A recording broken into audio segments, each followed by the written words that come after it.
চলাফেরা করি, পৃথিবীতে আমরা এমনভাবে বিচরণ করছি এখন যে আল্লাহ পাক রব্বুল আলামিনের যে বিধান, আল্লাহ পাক রব্বুল আলামিনের কাছে মানুষের যে এত মূল্যায়ন, মানুষের যে এত দাম, মানুষের জীবনের কত মূল্য, কিন্তু এই মানুষগুলো এখন পৃথিবীর মানুষের কাছে মূল্যহীন হয়ে গেছে।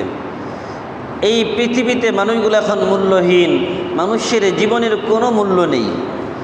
আর মানুষকে মারতে বিন্দু পরিমাণ দ্বিধাবোধ করে না।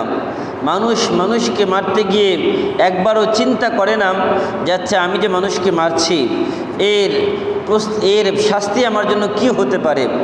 আল্লাহর পক্ষ থেকে আল্লাহ পাক রব্বুল আলামিন মানুষের জীবনের কত মূল্য এটা বুঝাতে গিয়ে একটা আয়াতের মধ্যে আল্লাহ বলেন, ওমান আহইয়াহা ফাকান্নামা আহইয়ান নাস জামিআ ওয়ালাকাদ জাআতুহুম রুসুলুনা বিল বাইয়িনাত।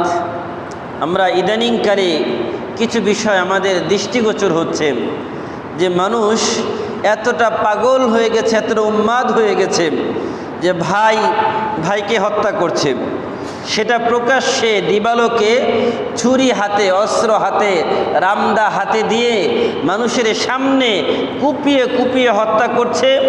কেউ হয়তোবা ছুরি দিয়ে গলা আলাদা করে ফেলছে, কেউ হয়তোবা বুকে বসে বুকের উপরে একের পর এক আঘাত করছে। এরকম ইদানিংকালে খুব বেশি হচ্ছে যে মানুষকে মানুষ কতটা নির্দয়ভাবে পাষণ্ড হয়ে হত্যা করতে পারে, এই দৃশ্যগুলো না দেখলে বোঝা যেত না। কিন্তু বড় আফসোস, আর দর্শকের সারিতে অসংখ্য মানুষ দাঁড়িয়ে দর্শকের ভূমিকায় তারা দৃষ্টিগোচর, তারা দেখছে, কিন্তু তারা কেউ তাদের কাউকে প্রতিহত করছে না। একজন মানুষ দেখতেছে যে তাকে হত্যা করার জন্য সে উদ্গ্রীব, সামনে আগাচ্ছে, তাকে যে বাধা দিবে সে বাধা দেওয়ার লোক আর নাই। সবাই দর্শকের ভূমিকায় দাঁড়িয়ে দাঁড়িয়ে দেখছে যে একজন মানুষের জীবন শেষ হয়ে যাচ্ছে, এটাকে যে বাঁচাবে এটার জন্য কেউ সামনে এগিয়ে যায় না।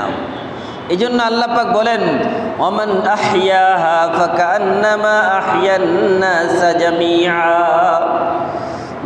ওমান আহইয়াহা, যেই ব্যক্তি এরকম একজন মানুষকে বাঁচালো, ফাকান্নামা আহইয়ান নাস জামিআ, সে যেন পৃথিবীর সকল মানুষের জীবন বাঁচিয়ে দিল। বলি সুবহানাল্লাহ। আর যেই ব্যক্তি একজন মানুষকে হত্যা করলো নিরপরাধ, সে যেন গোটা পৃথিবীর সকল মানুষকে হত্যা করলো। আর একজন মানুষকে হত্যা করার শাস্তি কি হবে?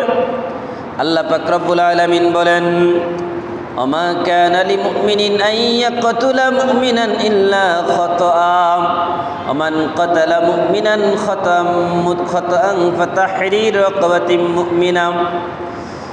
যেই ব্যক্তি ইচ্ছাকৃতভাবে কাউকে হত্যা করবে, আল্লাহ বলেন যেই ব্যক্তি ইচ্ছাকৃতভাবে হত্যা করবে, 1 নম্বর আল্লাহ তাকে জাহান্নামে দিবেন। কোথায় দিবেন?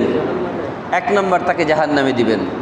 ফাজাযাউহু জাহান্নামু খালিদান ফিহা, সে চিরকাল ওই জাহান্নামের মধ্যে থাকবে, জাহান্নাম থেকে মুক্ত হবে না।